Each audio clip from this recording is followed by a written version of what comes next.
Now, you got to correct me if I'm wrong, but I think at one time I heard you say that there's only room for one top coach in the triangle. Well, maybe I said there's only room for one elite program in the triangle. I'm not sure. I mean, obviously in basketball, there's always been room for more than one elite coach in the triangle. I do think it's hard. You know, if you look around, there are times when an Alabama and an Auburn are both good at the same time, for example, but it's unusual. Right? When one is dominant for a long time, usually the other kind of slides down a little bit.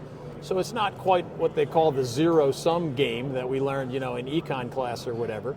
But yeah, I think we've seen times when, for example, Mac Brown in the 90s had the Tar Heels as the place to be. I mean, they won 11 games. They finished in the national top 5. They had that game against Florida State in Mac Brown's last season that made Kenan Stadium as lively an environment as I've ever experienced in 37 years of covering that team.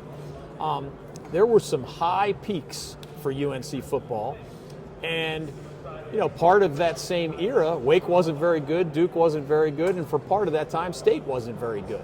That pendulum can swing either way, but it's hard to remember a time where both the Tar Heels and the Wolfpack were not just like above average, but were both really, really good at the same time. It might have happened for a year here or there, but I can't remember a time where it happened for many years in a row, and that's probably what I meant. Well, if I said there's only room for one, you know, elite program in the triangle. Well, it was a long time ago when when you were doing radio, and plenty of room in basketball always for more than one elite program. That leads into Duke. Again, when we were talking about it earlier, several months ago during the summertime, I think your take on it was you weren't sure what was going to happen with Duke with Manny Diaz. So 6 weeks into the season, what's your assessment of what Manny's doing over at Duke? I'm really impressed because just as I think I said back in August, Wake Forest has mediocre personnel such that getting to a bowl game would be an accomplishment, and that's a fair assessment even here at midseason about the Demon Deacons. I had similar skepticism about the Duke talent level overall, and yet they're 5-1 at midseason, so almost certainly they're going to go to a bowl. What impresses me the most, all coaches use the word culture. It's hard to define, it's hard to implement, but essentially the foundation for why Duke is 5-1 is they understand what Manny Diaz wants on defense. They execute what Manny Diaz wants on defense. They're confident in what Manny Diaz wants on defense. Remember, Manny's a longtime defensive coordinator. So he was at Penn State the last couple of years as the Nittany Lions defensive coordinator. The guy knows what he's doing on the defensive side of the ball. And that personnel breathes it, lives it, and believes that even if they were behind by 20 against the Tar Heels. They didn't stray from the game plan. They didn't lose confidence in the game plan. They didn't point fingers. They stayed with it, and that was the foundation of their comeback. Now, in some games, they have needed their Texas transfer quarterback, Malik Murphy, to come up with some big plays to get the wins. At Northwestern in overtime, he had brilliant passes twice, I believe, in that single overtime to beat Northwestern on Northwestern's home field. So that's one of your 5 wins that easily could have gone either way. The Carolina game easily could have gone either way, but Malik Murphy and others brought them back offensively. Star Thomas has emerged for them as a really good running back. They have an outstanding veteran wide receiver. I still don't think Duke's offensive personnel is great, and that's why I'm skeptical. I don't think they'll go 5-1 in the second half of their regular season the way they just went 5-1 in their first half. I was not personally surprised. I had predicted them to lose to Georgia Tech in Atlanta, as they ended up doing. So whatever he does the rest of the way, to me, is kind of icing on the cake. He has instilled a strength and conditioning culture there very quickly. And he has instilled this defensive culture there very quickly. I still think their offense is up and down enough that, maybe they're 3-3 in the second half. When Fred Goldsmith, it's the last time Duke started 5-0, was 1994 under Fred Goldsmith. Everybody remembers that story. in part because it just came up. Manny Diaz just led the Devils to their first 5-0 start since Fred Goldsmith, who at the time was also a first-year Duke coach, 1994. That's a long, long time ago, 30 years, right? What's easy to forget is after Fred Goldsmith's 5-0 start, they did finish 8-4, which means, you lost more than you won after that 5-0 start. Maybe this Duke team comes back to earth a little bit the way that Duke team did, but Fred Goldsmith also won the Bobby Dodd Award as the National Coach of the Year in 1994 for going 8-4. Duke is a hard place to win in football, famously. So, again, credit to Manny Diaz. It is not easy to go 5-1 when you don't have dominant personnel. I think he has a plan and talent on defense, and the offense has been good enough. And that's what great coaches do, is they maximize what they have and figure out a way to win. And you can't do that unless you have well-conditioned players who believe in your plan, and obviously enough talent to get you over the top. Duke only has a handful of special players on offense. They have maybe even more on defense. Again, I don't think they're going to contend for a trip to the ACC title game. Miami and Clemson and others appear to me to be better teams.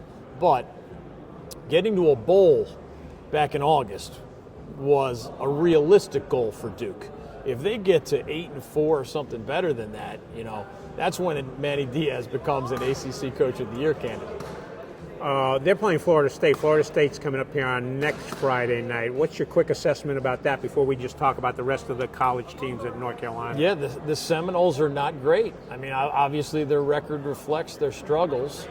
They sent an unbelievable amount of talent to the NFL from the group that went 12-0 and won the ACC title last year prior to that, bowl game disaster, after a lot of guys opted out, et cetera. They're just a normal-looking team. They have some individual players who are special talents, but they've been really bad at the quarterback position. And if you're bad at quarterback, you could lose to anybody.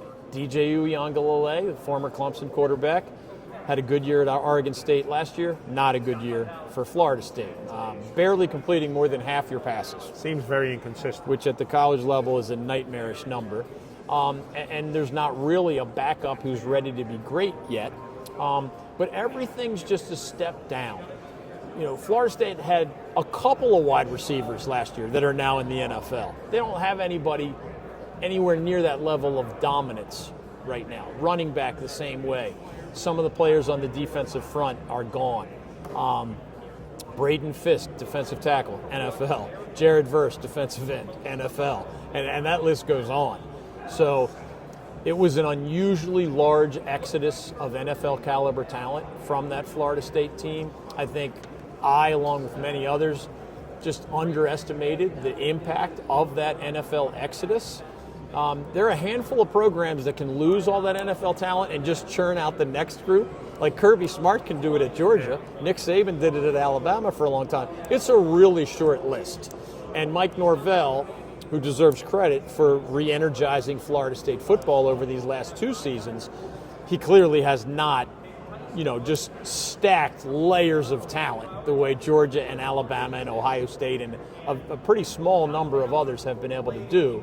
So the more I see the personnel at Florida State, the more I understand why they're just mediocre. I didn't think they'd be 1-5, but Duke, there's no reason Duke can't beat Florida State, but is Florida State good enough to beat Duke? Of course, the Seminoles are good enough to beat Duke. So that's just one of those, like the UNC Carolina game.